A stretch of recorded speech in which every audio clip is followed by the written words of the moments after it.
Selamat malam teman-teman. Halo semuanya, apa kabar teman-teman? Aku harap teman-teman semua sehat selalu ya. Dan malam hari ini aku harap juga teman-teman penuh dengan sukacita dan semakin siap nih untuk kita ngobrol bareng, diskusi bareng di Sabda Yud malam hari ini. Karena tentunya kita akan ngebahas satu hal yang sudah tidak asing juga di telinga kita ya, apalagi kalau kita sebagai orang Kristen, orang percaya yang selalu menjadi murid Tuhan gitu ya. Itu kan selalu kita dengar gitu kan, kita dengar bahwa kita harus menjadikan semua bangsa murid murid kita, murid Yesus gitu ya, bukan kita ya, sorry, murid Yesus. Nah, teman-teman, sesuai dengan tema kita bulan ini yaitu pemuridan, dan oleh sebab itu untuk menutup bulan ini ya, tema ini kita akan ngebahas satu topik yaitu multiplication. Nah, tentunya aku nggak mau sendirian, aku akan invite teman-temanku dan juga aku ajak kalian semua ya yang nonton malam hari ini untuk ikut berdiskusi, ikut ngobrol. Oke teman-teman, sebelum kita lanjut berdiskusi, kita mau kenalan dulu nih sama kalian semuanya. Dari Ibu Yulia, terus ke Brian, terus Tere, nanti terakhir aku. Silakan Ibu Yulia. Oke, aku Yulia, aku asli orang Solo. Melayani di Sabda, bergereja di Gereja Kristen Abdiel, Abdi Sabda. Oke, silakan Brian. Ya, kenalin semuanya, aku Jonathan Febrian atau bisa dipanggil Brian. Aku mahasiswa dari Calvin Institute of Technology yang sekarang lagi magang nih di Sabda. Oh, oke, siap. Oke, thank you Brian. Silakan Tere.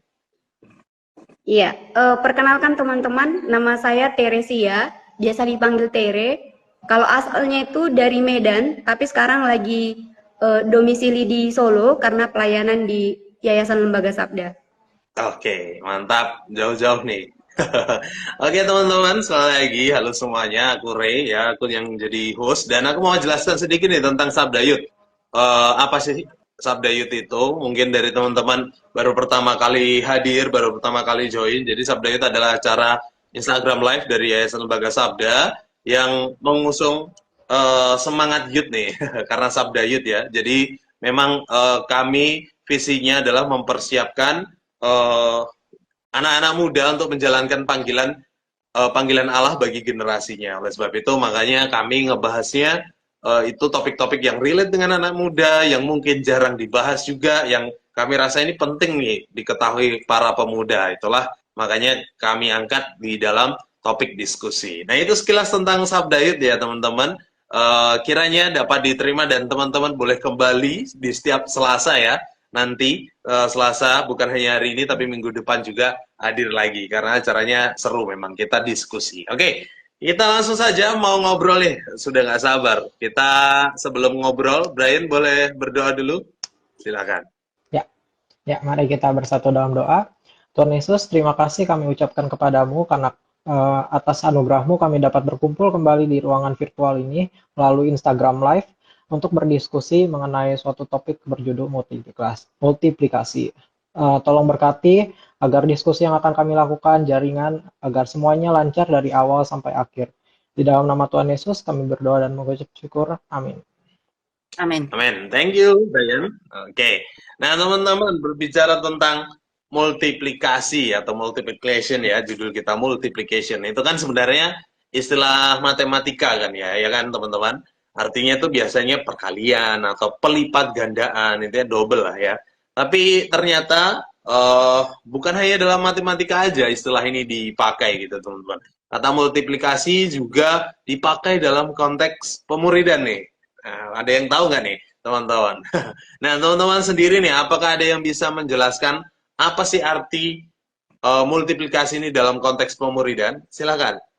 Ya, aku izin menjawab, Kare. Menarik ya, kalau dari KBBI itu multiplikasi bisa diartikan sebagai suatu tindakan atau proses memperbanyak. Juga bisa diartikan sebagai perkalian. Jadi multiplikasi itu bisa diartikan sebagai melipat gandakan tuh, Kare. Hmm.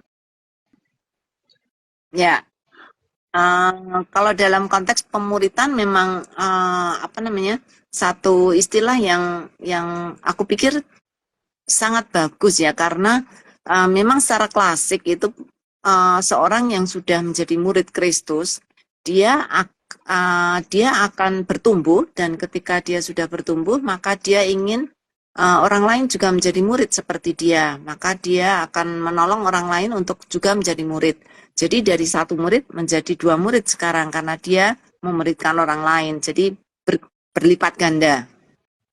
Ya, Iya, iya setuju sama Brian dan juga Bu Yulia gitu. Kita udah bahas juga kalau multiplikasi ini digunakan untuk apa ya, matematika, bahkan juga dalam konteks kehidupan sehari-hari sebenarnya ini sering juga gitu digunakan kata multi gitu.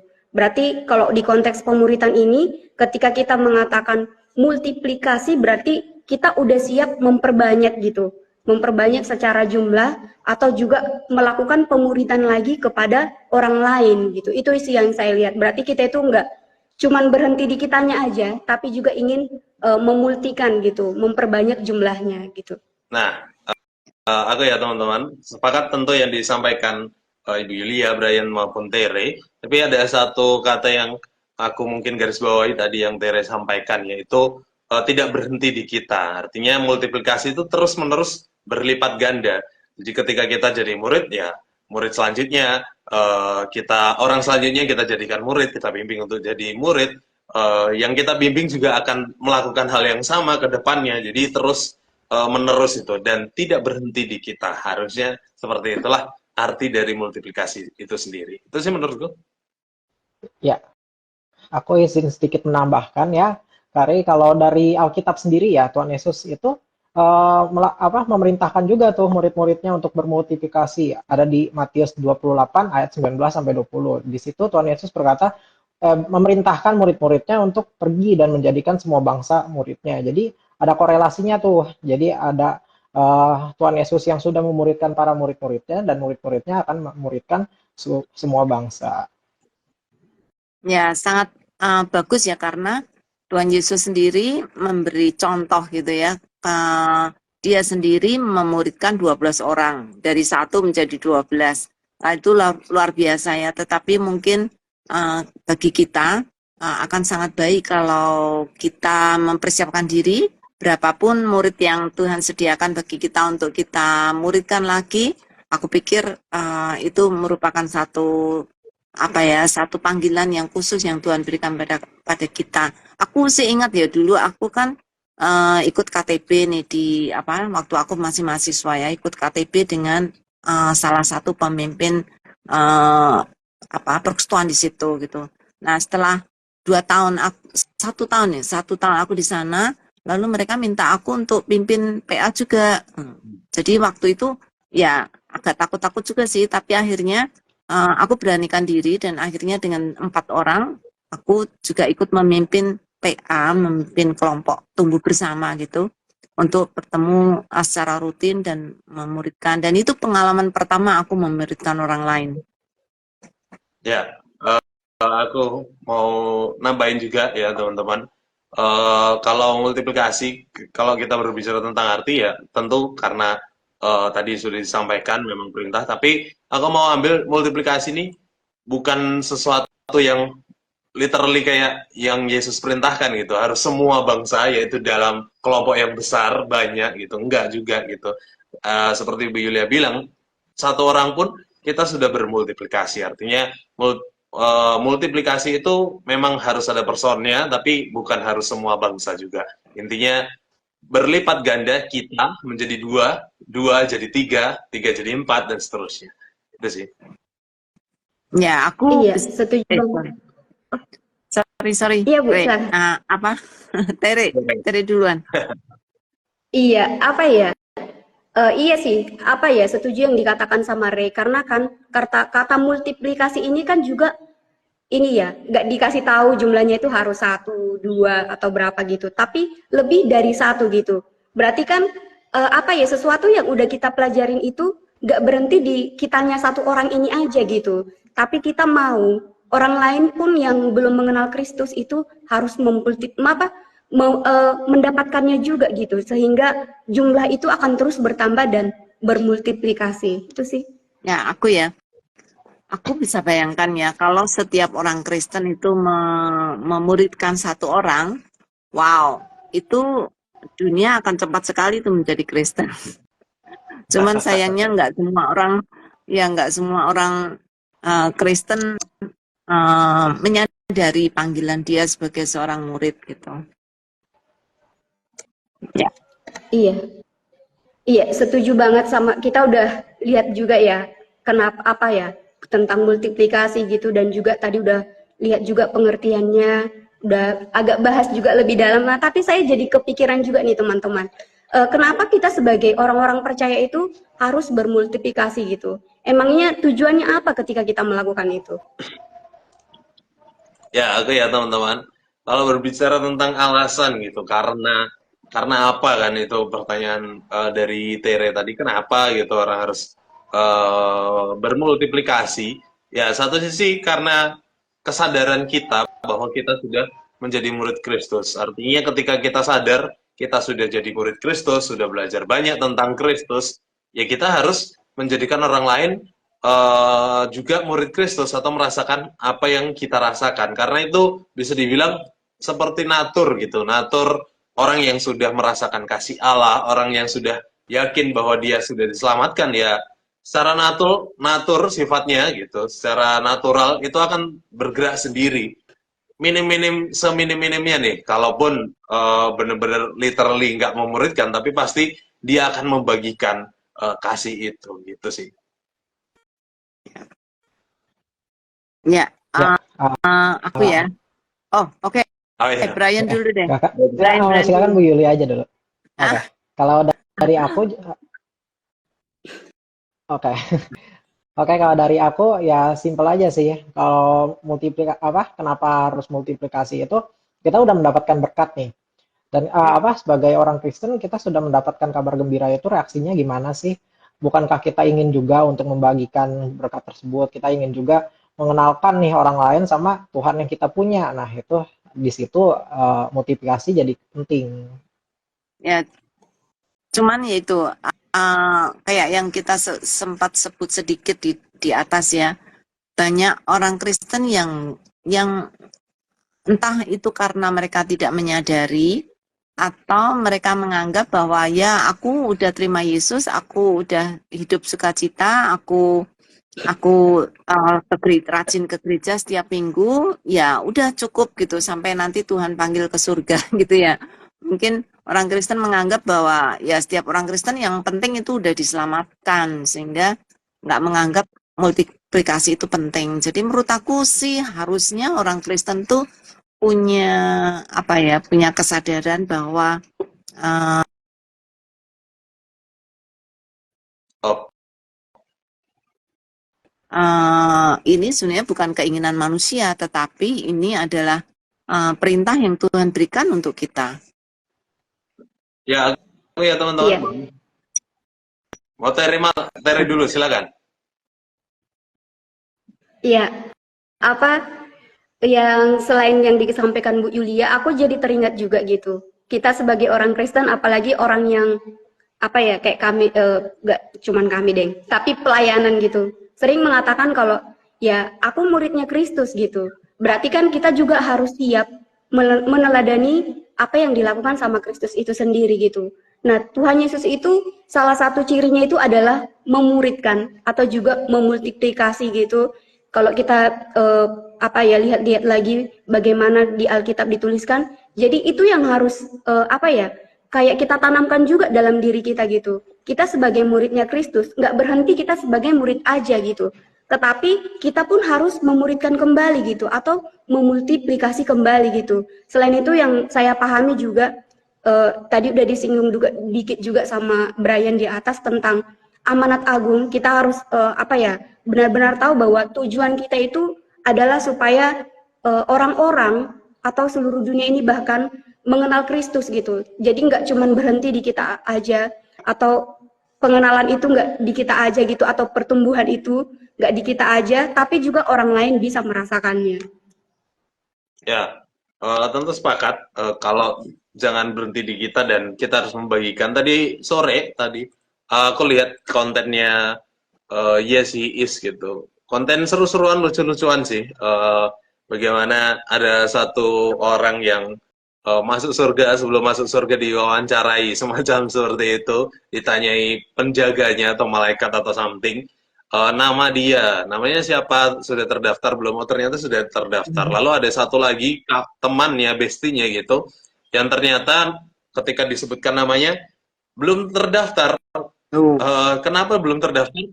Akibatnya apa? Penyebabnya itu karena si yang sudah masuk itu nggak cerita sama sekali, sehingga yang nggak masuk itu bilang, kok nggak lu bilang kalau masuk surga harus percaya Yesus, kok lu nggak cerita, kok diam-diam aja gitu.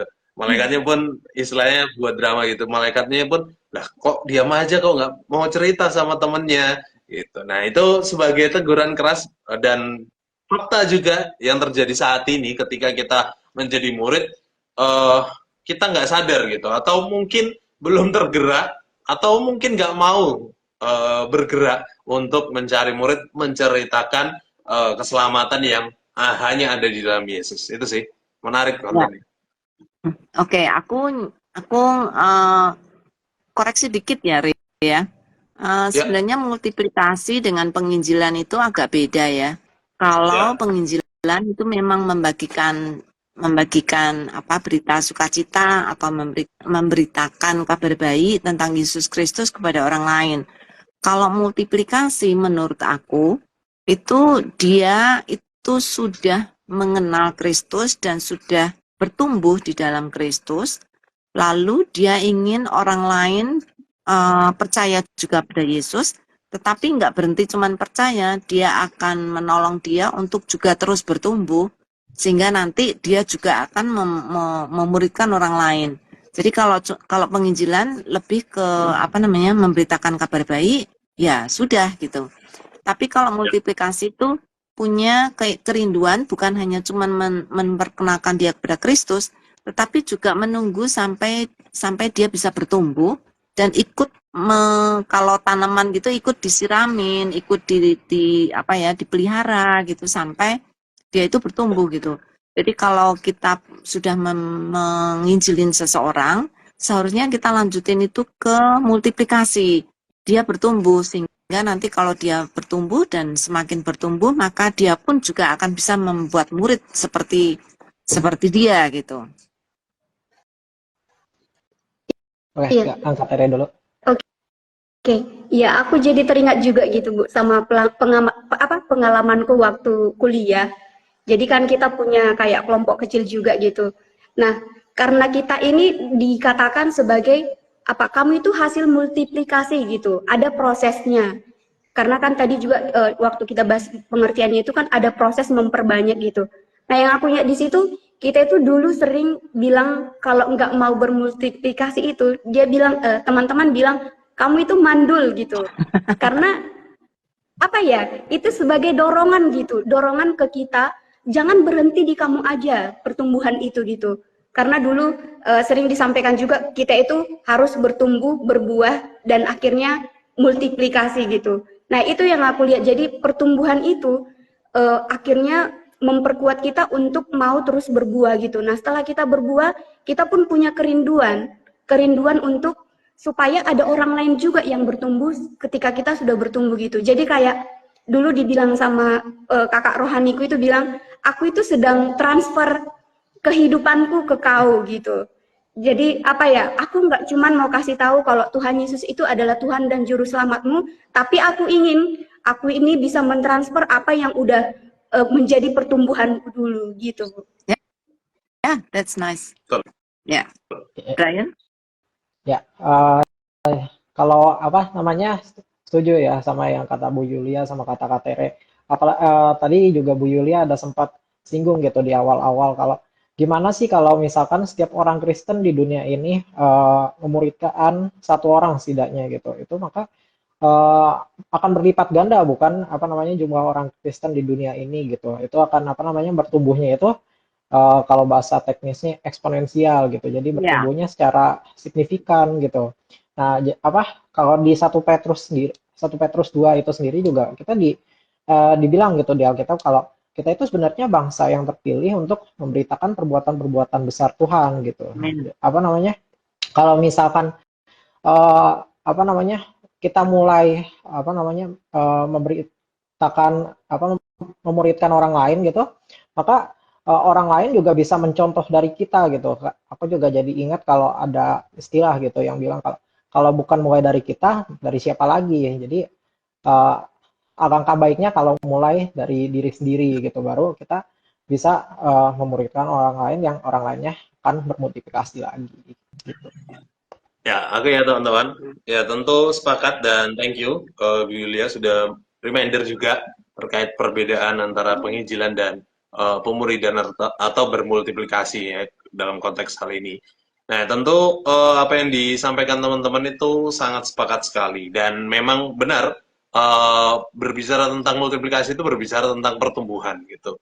Ketika kita sudah menerima Kristus, kita sendiri sudah yakin bertumbuh. Nah, kenapa kita harus membagikan hal itu ya? Karena kita sudah bertumbuh gitu. Kalau kita ragu atau masih takut untuk mencari murid atau bermultiplikasi, jangan-jangan kita sendiri belum bertumbuh nih. Ya, itu yang jadi refleksi atau pertanyaan untuk kita sendiri kan masing-masing kita. Kalau kita nggak segera berani mencari murid atau memuridkan orang lain, ya menjadi pertanyaan. Jangan-jangan kita belum bertumbuh. Itu sih. Ya, ini ada pertanyaan dari Ibu Evi Broto. Gimana caranya anak-anak muda bisa memulai pemuritan sebelum nantinya bermultiplikasi? Ya, ini rupanya ada tahapan ya, menurut aku.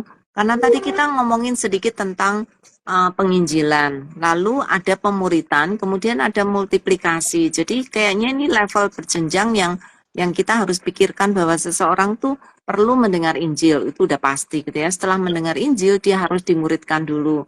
Setelah dia dimuridkan, artinya dia sudah belajar tentang kebenaran firman Tuhan dari orang lain, ada orang yang membimbing dia, entah itu orang yang sama terus-menerus, atau orang yang bergantian, orang yang berbeda, tetapi yang jelas dia mengalami pertumbuhan, dan ketika dia mengalami pertumbuhan, maka dia kemudian siap untuk bisa bermultiplikasi. Jadi ada proses yang memang harus dijalanin gitu ya, karena kalau dia belum siap untuk menjadi murid, maka dia mungkin belum siap juga untuk bermultiplikasi gitu ya. Jadi aku nggak tahu, teman-teman silakan jawab pertanyaan Ibu Evi Broto ini.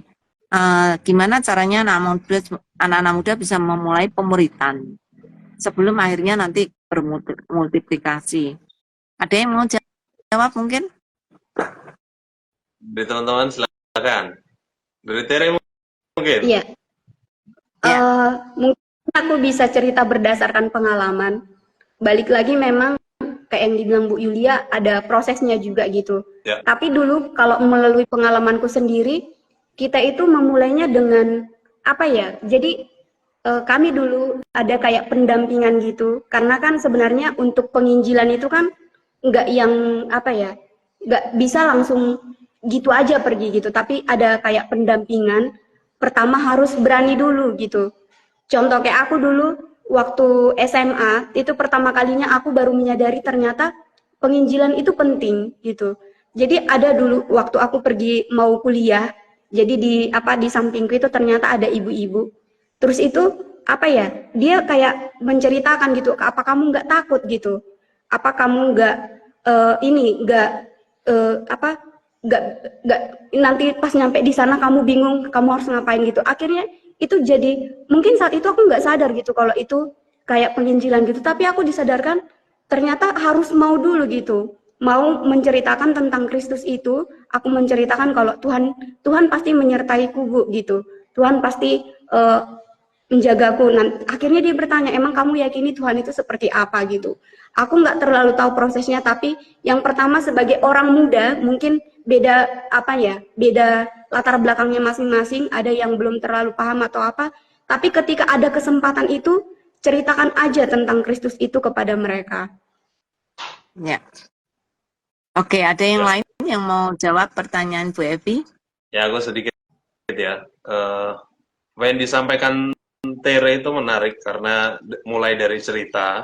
Tapi aku kalau dari titik berangkat pertanyaan Bu Evi gitu ya, bagaimana caranya anak-anak muda bisa memulai pemuridan? Ya tadi percaya, tentu sepakat yang disampaikan Bu Yulia, percaya dan bersedia dimuridkan terlebih dahulu. Nggak mungkin kita mulai pemuridan kalau kita sendiri nggak dimuridkan. Artinya kita sendiri harus bertumbuh gitu. Kita harus banyak belajar, belajar firman Tuhan. Ya mau mulai pemuridan ya dimulai dari pembelajaran akan firman itu, mengerti siapa Allah, yang kita percayai, Allah Tritunggal tentunya itu ya bisa dibilang dasar-dasar doktrin teologi setidaknya harus dipahami juga gitu. Bagi aku pribadi ya, supaya kita ketika memulai pemuridan tuh nggak salah karena banyak juga yang menjelaskan Yesus tapi tidak benar-benar Yesus gitu. Dalam artian Yesusnya mungkin hanya sebatas itu, masih sebatas itu, tapi belum benar-benar memahami siapa Yesus. Jadi memang harus banyak belajar sih sebelum memulai pemuridan.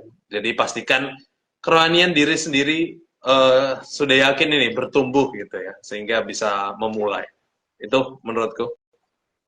Ya, itu nyambung dari apa yang ngomong Ray ngomong ya. Jadi sebenarnya kapan sih kita itu siap untuk bermultiplikasi gitu? Kan pemuritan sendiri mungkin butuh proses gitu ya. Apakah itu bisa terjadi saat kita juga sedang dimuridkan lalu kita bermultiplikasi? Kapan sebaiknya? Maksudnya kapan kita tahu bahwa kita siap untuk bermultiplikasi? Iya, dari saya yang paling utama itu pastinya harus dewasa dulu secara rohani gitu. Ya sama kayak fisik kita kan juga melalui beberapa proses akhirnya kita bisa dikatakan bertumbuh secara dewasa atau udah dikatakan dewasa gitu. Ya sama halnya dengan pertumbuhan rohani kita juga gitu. Jadi pertumbuhan rohani kita itu mengalami fase-fase tersebut sampai akhirnya kita dikatakan sebagai dewasa rohani gitu. Cuman ya perlu aku teringat juga ada beberapa cara ketika kita namanya kan kedewasaan rohani gitu, dan kita itu ada seseorang yang mendampingi yang aku lihat gitu. Nah, di situ kayak gereja sekarang kan teman-teman udah ada juga contoh kayak multiplikasi di tempatnya dilakukan gitu. Terus juga di sebuah organisasi atau mungkin lembaga lain ada cara-cara mereka melalui bahan atau dikasih pengisian gitu. Oh iya, anak-anakku ini atau yang saya pimpin ini udah siap bermultiplikasi atau udah dewasa secara rohani sehingga dia juga bisa memuridkan orang lain. Ya, teman-teman. Oke. Di kampusku dulu ada pemuridan. Jadi ketika baru pertama masuk, memang kami dibimbing oleh kakak rohani gitu. Ketika pertama kali masuk, lalu gantian kami akan memuridkan orang lain ketika kami menjadi senior. Tapi bukan di tahun depannya, tapi di 3-4 tahun setelahnya. Jadi istilahnya ketika tingkat 1 itu kami dimuridkan, ketika tingkat 5 sudah semester akhir gitu ya, itu baru kami mulai memuridkan orang lain. Artinya ada proses di situ. Dan bisa dibilang tiap orang prosesnya berbeda-beda ya. Tadi karena patokannya adalah pertumbuhan rohani, tapi setidaknya hal itu bisa dibilang menguji kita lah. Kita ditempa, diuji, dibakar apakah kerohanian kita itu sungguh-sungguh terbukti untuk melakukan pemuridan. Jadi ketika balik ke pertanyaan Ibu Yulia, kapan kita harus memulai? Ya ketika kita benar-benar siap dan kerohanian kita sudah kita anggap dewasa. Jangan terlalu buru-buru, karena biasanya orang yang baru dimuridkan tuh apinya sedang membara nih. Jadi semangat penginjilannya ada, semangat untuk memuridkan orang lain, bermultiplikasi juga muncul. Cuman alangkah lebih baiknya banyak belajar, mengalami Tuhan juga secara pribadi, itu yang penting juga sih. Itu. Ya. Ya. Om, Brian. Ya, oke. Aku izin menambahkan sedikit ya. Kalau setuju sih sama kayak kata Kare tadi, kalau kita sudah dewasa secara rohani baru kita bisa bermultiplikasi. Nah, tapi kan tolak ukur dari dewasa rohani itu sedikit abu-abu juga ya, karena kan beda nih sama pertumbuhan fisik yang kalau kita ketahuan udah 20 tahun, 30 tahun dan lain sebagainya.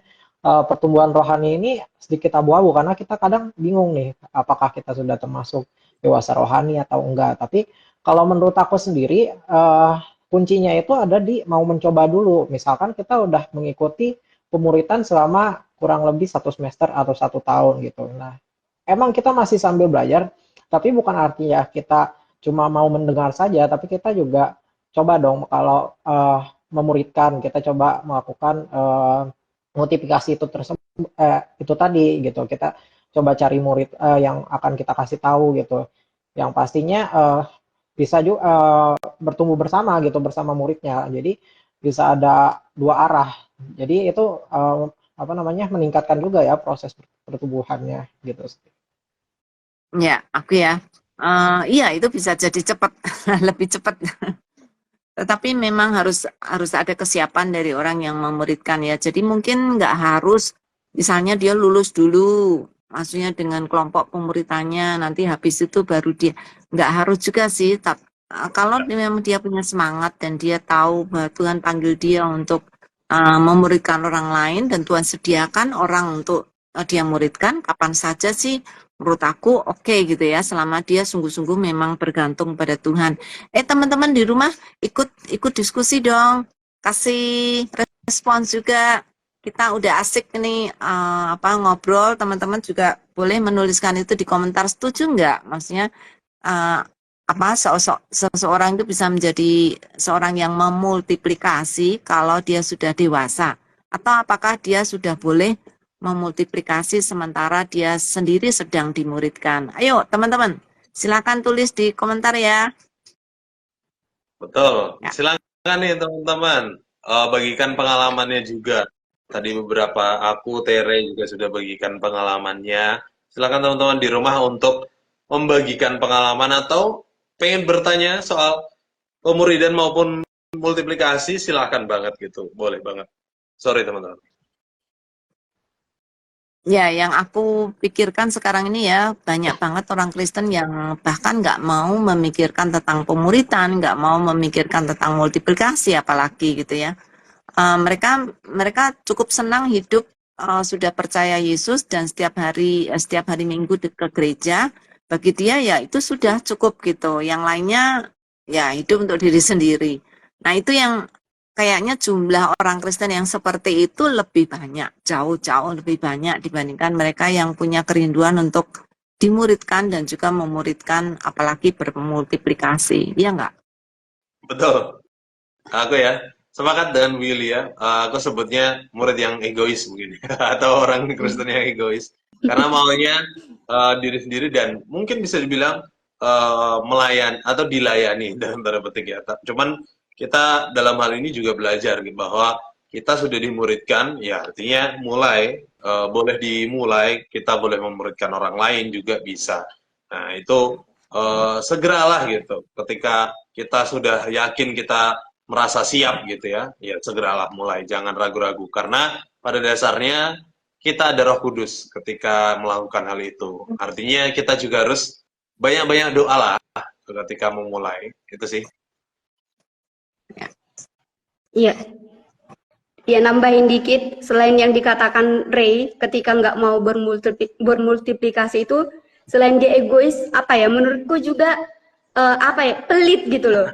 Karena kan di dalam multiplikasi ini kan kita harus berbagi ilmu juga gitu, berbagi cara, bahkan juga kayak yang aku bilang harus siap mentransfer semuanya tentang apa yang kita lakukan gitu. Berarti kan dia kayak pelit ilmu untuk bisa membagikannya ke orang lain gitu. Harusnya sebagai orang-orang Kristen kita nggak menurutku pribadi nggak boleh punya pemikiran seperti itu gitu. Tapi kita mau orang lain pun harus bisa merasakan hal yang sama, atau juga orang lain melakukan. Kalau contoh aku udah punya adik-adik yang udah dikelompokkan gitu atau yang udah dibimbing, kita juga berharap adik-adik ini nanti akan melakukan hal yang sama ke orang lain gitu. Dan akhirnya orang lain yang udah mendapatkan pemuridan itu pun atau multiplikasi itu pun melakukan hal yang sama, dan kita semua pun orang-orang yang ada di dunia ini semakin banyak orang-orang yang kenal sama Tuhan Yesus.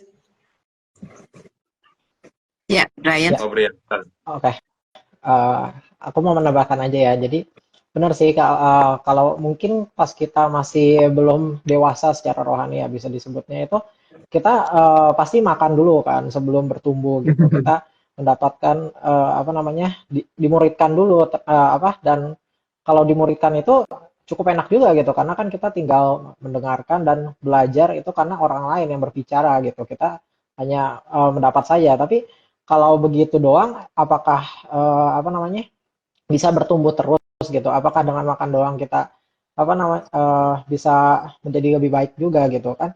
Tuhan Yesus sendiri gitu di ayat yang sempat aku mention sebelumnya gitu, dia juga apa namanya memerintahkan gitu untuk murid-muridnya apa namanya memuridkan semua bangsa gitu. Jadi Tuhan Yesus sendiri juga sudah mencontohkan dalam Alkitab kalau multiplikasi itu penting dan dari situ juga seharusnya kita mencontoh dari Tuhan kita sendiri gitu.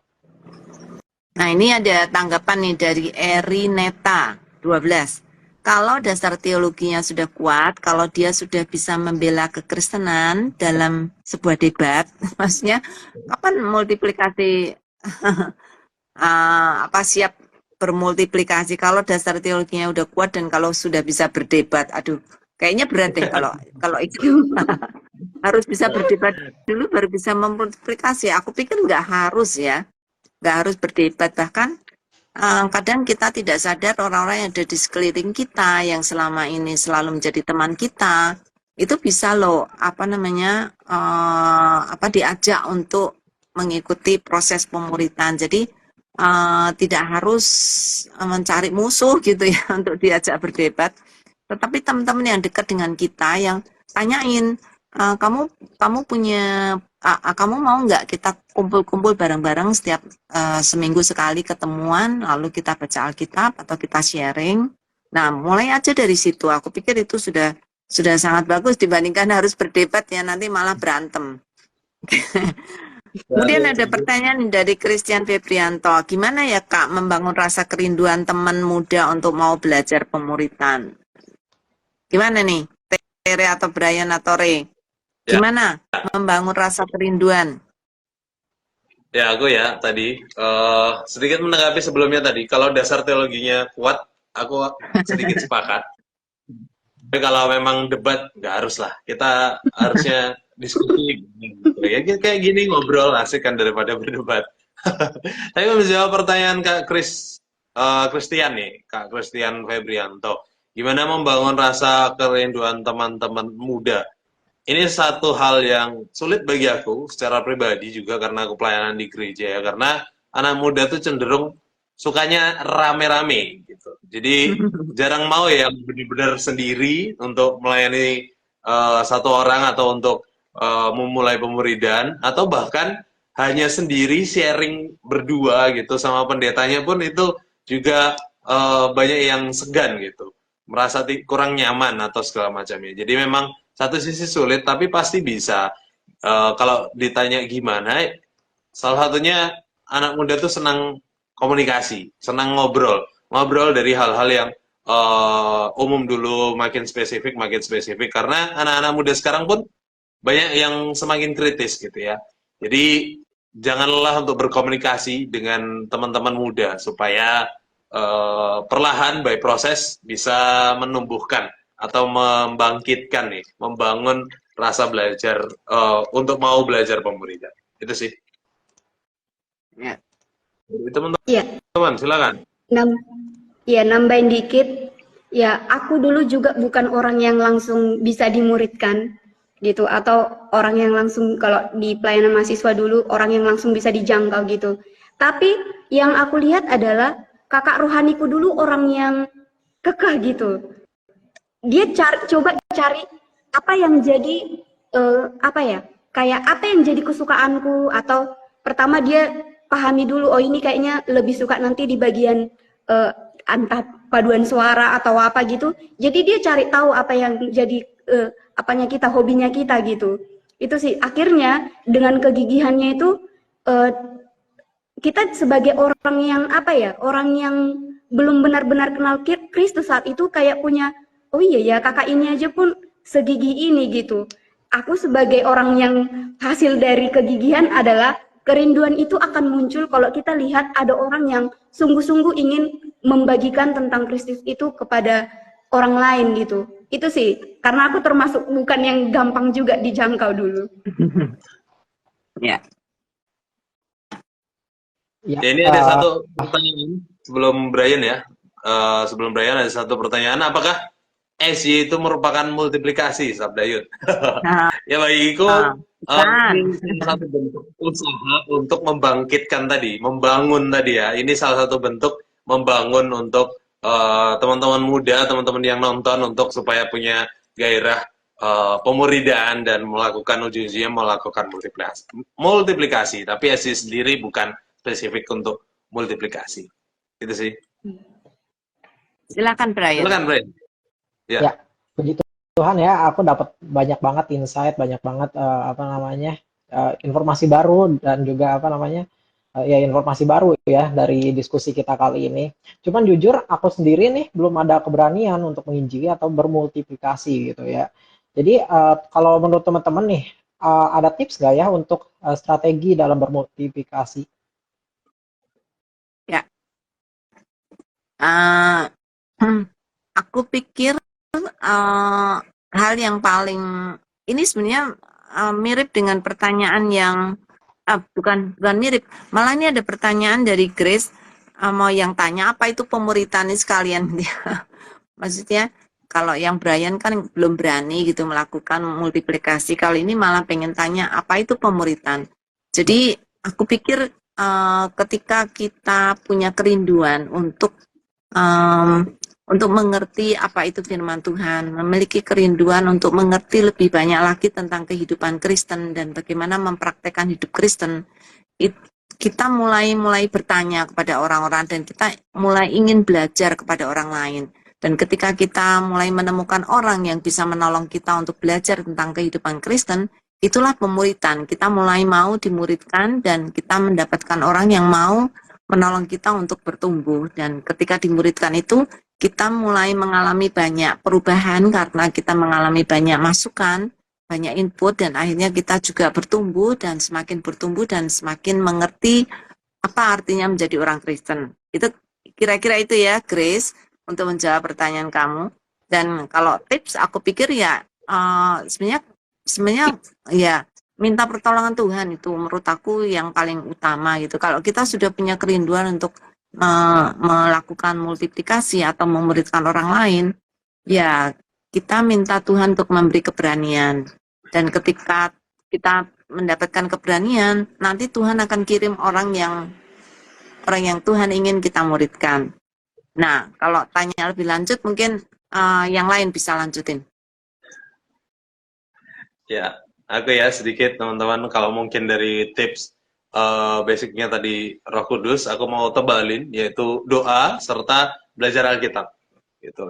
Itu strategi dasar yang harus kita perlengkapi atau yang harus kita lakukan terlebih dahulu jauh ketika kita akan mulai gitu. Bahkan sebelum kita mulai, kita perlengkapi diri gitu. Karena supaya dengan doa kita bisa semakin mengerti akan kebenaran firman Tuhan. Dengan firman Tuhan kita dapat mengenal Dia, dan kita doa terus-menerus juga supaya kita minta diberi kepekaan gitu untuk melihat orang-orang sekitar kita, sehingga kita juga bisa ketika melihat orang lain yang sudah Kristen tapi kok nggak bertumbuh-tumbuh, disitulah kita tergerak untuk memuridkan dia gitu. Jadi dimulai dari doa dan baca Alkitab. Itu sedikit strategi nih dariku. Iya, ya, selain yang disampaikan Bu Yulia sama Ray, menurutku kita juga perlu gabung sebuah komunitas gitu. Atau kalau di gereja ada mungkin kayak komselnya atau dimanapun itu yang membuat ada kelompok-kelompok untuk pemuridan gitu, kita perlu ikut mereka gitu. Kadang dari pengalaman teman-teman atau juga yang udah lebih senior dari kita malah banyak dapat tips gitu. Orang yang kita muridkan itu juga kan sebenarnya pastinya berbagai karakter gitu. Atau nanti akan kita hadapi orang-orang yang mungkin orangnya harus lembut ngomongnya, atau mungkin orangnya kasar gitu. Pengalaman-pengalaman dari mereka itu kan juga akhirnya menjadi strategi untuk kita juga, oh ya aku harus melakukan multiplikasi yang ini gitu. Jadi pengisian juga dari orang-orang lain, selain itu terus juga mau ikut ibadah-ibadah atau kayak pengisian-pengisian atau seminar-seminar atau yang membuat kita juga semakin bertumbuh dan mampu memuridkan orang lain. Ya, aku ya teman-teman sedikit karena masih nyambung. Tapi BTW pengisian yang dimaksud bukan pengisian kodam yang lagi viral ya. Tapi pengisian enggak. ya ini nyambung dengan Kak Tira tadi berbicara tentang komunitas gitu. Ini ada pertanyaan dari mpl.pgi 2024. Mau bentuk kelompok pemuridan di gereja tapi ditentang oleh pendeta, apa yang harus dilakukan? Nah, silakan beri tips lanjutannya ini yang agak berat sebetulnya, tapi boleh kalau teman-teman ada saran gitu, silakan. Dariku terlebih dulu ya, nanti teman-teman tambahin. Kalau aku lagi-lagi karena suka komunikasi, suka ngobrol juga, kita benar-benar susun program atau mau kelompok pemuridan tuh disusun dulu aja apa manfaatnya, tujuannya, di mana dan apa yang dibutuhkan itu semua tersusun rapi dan dikomunikasikan baik-baik oleh pendeta. Siapa tahu pendetanya mungkin belum mengerti ya, kita anggap aja belum mengerti apa sih tujuan dan urgensitas dari kelompok pemuridan itu sendiri, sehingga ya kita yang mungkin lebih ngerti bisa menjelaskan dengan baik tentunya. Itu sih sedikit. Ya, aku nambahin sedikit aja ya dari Kak Ray. Aku setuju sih kalau mungkin bisa ya dibuat semacam proposal atau dijelaskan lebih lanjut aja ke pendetanya gitu. Dicari tahu dulu gitu. Kenapa sih alasan nggak boleh dibentuk kelompok pemuritannya itu kenapa gitu. Kalau bukan untuk dengan tujuan yang buruk, bukannya itu justru baik ya. Karena kan kelompok pemuritan itu untuk menggali Alkitab bersama-sama gitu. Kita saling mengenal Tuhan dengan lebih dalam kelompok kecil gitu. Itu bukannya suatu hal yang baik. Jadi mungkin kayak kata Kare itu tadi dikomunikasikan lagi aja dulu lebih lanjut ke pendetanya gitu. Alasannya kenapa? Kalau mungkin pendetanya belum melihat tujuan yang jelas gitu, bisa dijelaskan lebih lanjut gitu sampai pendetanya ngerti. Ya, ada beberapa sebab sih orang itu segan dengan pemuritan. Makanya ada dibuat rules atau dibuat aturan-aturan yang menolong pemuritan supaya bisa jalan dengan baik dan tidak bergeser dari tujuan semula.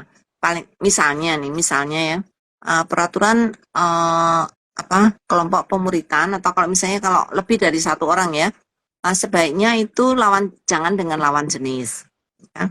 Itu dengan sesama jenis. Kalau perempuan ya dengan perempuan. Kalau satu orang ya nggak apa-apa. Kalau misalnya 2-3 orang juga nggak apa-apa. Jadi itu satu kelompok itu kalau bisa satu jenis gitu ya. Jangan dengan lawan jenis. Itu akan menolong kalau terjadi hal-hal yang tidak diinginkan gitu. Kemudian yang kedua harus ada penanggung jawab. Paling tidak dia orang yang memang sudah dikenal di gereja atau orang yang memang sudah punya reputasi yang baik lah di gereja. Kalau dia tidak pernah aktif di gereja terus tiba-tiba dia ingin membentuk kelompok, mungkin akan kesulitan gitu karena dia nggak dikenal. Jadi pendetanya harus punya trust dulu terhadap dia bahwa dia orang yang baik yang memang akan melakukan pemuritan untuk tujuan yang baik gitu ya. Jadi memang harus ada rules. Soalnya kalau enggak memang ada ekses gitu ya. Memang tidak semua kelompok pemuritan atau kelompok pemuritan itu selalu berakibat baik. Ada kalanya yang akhirnya berakibat tidak baik gitu. Makanya dibuat rules untuk supaya ketika memulai pelayanan atau memulai pemuritan itu tidak sembarangan gitu, memang ada komitmen, kemudian juga ada satu kerinduan untuk benar-benar ada orang lain gitu yang mengoverview atau paling tidak memberi dia laporan. Makanya akan sangat baik kalau itu di bawah gereja, sehingga kalau terjadi apa-apa itu ada orang lain yang bisa menolong. Itu menurut aku ya. Ya, nambahin sedikit lagi ya terkait tadi rules-rules yang ada. Tentu sepakat juga apa yang disampaikan Bu Yulia. Kampusku juga dulu pernah ngajarin kalau alangkah lebih baiknya untuk pelayanan baik multiplikasi, pelayanan konseling atau semacamnya yang membutuhkan itu memang harus sesuai dengan jenis. Nah itu ketika pendeta ngelarang jangan-jangan kita mau pemuridan berduaan gitu. Lawan jenis itu juga ya nggak tahu penyebabnya apa, tapi ya jangan-jangan gitu. Istilahnya ketika kita memang baik, masa sih gereja nggak support gitu. Ketika kita juga apalagi tujuannya baik, benar, dan untuk pertumbuhan jemaat gereja juga pasti aku yakin gereja dukung karena gereja adalah lembaga yang dari Tuhan, Tuhan yang bentuk juga.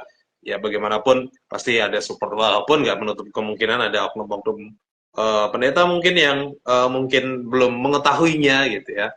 Itu sih. Ada lagi dari teman-teman terakhir? Ada yang mau berpendapat lagi? Iya. Karena waktu Ini kita ada ya ya terus ada berjalan komentar nih. Silakan. ya ada komentar dari Christian dan juga Grace. Thank you untuk Sabda Resources ya. Thank you balik. Semoga bisa menolong dan pembicaraan kita bisa menjadi berkat. Betul. Oke, thank you sekali lagi untuk teman-teman yang sudah memberikan komentar pertanyaannya dan bahkan ikut berdiskusi ya, memberikan pendapatnya. Thank you. Dan Ibu Yulia, Brian, juga Tere, thank you juga sudah menemani aku ngobrol. Terakhir, sebelum menutup diskusi kita nih malam hari ini, boleh teman-teman berikan closing statement-nya. Dari Tere terlebih dahulu, terus ke Brian, terus aku nanti Ibu Yulia terakhir. Iya, kalau closing statement dariku itu jangan egois seperti yang dikatakan Ray tadi gitu. Jadi apa yang udah kita dapatkan karena kita juga merupakan hasil pemuridan gitu, berarti kita pun harus membagikannya ke orang lain gitu. Dan aku sendiri juga sedang ditegur malam ini, dievaluasi karena ya dulu waktu masih di Medan masih memuridkan gitu, tapi sekarang ya cuman pantau dari jauh seperti yang kubagikan ke teman-teman dan itu apa ya jadi teguran juga untukku gitu. Dari jauh pun sebenarnya aku bisa memuridkan mereka terus gitu. Titik. Thank you. Brian silakan. Ya, kalau dari aku aku belajar gitu kan dari diskusi kali ini kalau motivasi itu jadi penting loh. Balik lagi sama yang yang sebelumnya aku sampaikan juga gitu. Kalau Tuhan kita sendiri, Tuhan Yesus itu sendiri juga sudah mencontohkan dan menginstruksikan pada murid-muridnya untuk saling bermultiplikasi gitu. Nah, bagaimana dengan kita sebagai murid-muridnya juga gitu, murid-murid Kristus di dunia ini juga kita harus memiliki semangat gitu bermultiplikasi dan ya jadi kata kuncinya juga mulai aja dulu gitu. Kalau kita mulai dulu maka kita bisa bertumbuh dengan 2 kali lipat ya daripada pemuridan biasa itu karena kan kita 2 arah gitu. Jadi ya mulai aja dulu dan akan menikmati hasilnya setelahnya. Oke, thank you. Dariku, belajar, dan belajar. Mari kita terus tingkatkan pelajaran Alkitab kita, belajar Alkitab, bukan hanya baca Alkitab, tapi belajar Alkitab, sehingga kita semakin bertumbuh dan siap untuk menumbuhkan orang lain juga. Sehingga bermultiplikasi, berlipat kali ganda, kita yang sudah dimuridkan, kita yang sudah menjadi murid, kita akan memuridkan orang lain, menjadikan orang lain juga murid, sehingga seluruh bangsa dapat menjadi murid Kristus yang bertumbuh sesuai dengan kebenaran firman Tuhan. Thank you. Bu Yulia, silakan. Ya, teman-teman, pernah nggak lihat beberapa teman di gereja yang seumuran dengan kalian? Terpikir nggak betapa indahnya kalau kalian itu punya kelompok kecil, kelompok teman-teman yang sebaya dan sejenis, yang sama-sama berkumpul seminggu sekali, lalu membaca firman Tuhan dan merenungkan firman Tuhan dan men-sharingkan apa yang firman Tuhan, berkat firman Tuhan yang kita dapat. Dari membentuk kelompok kecil ini, kalian akan mengalami sukacita yang luar biasa karena melalui pengalaman ini, kalian akan terus bertumbuh dan melihat berkat-berkat Tuhan dengan luar biasa. Karena itu aku sangat mendorong teman-teman yang belum punya kelompok pemuritan, do something.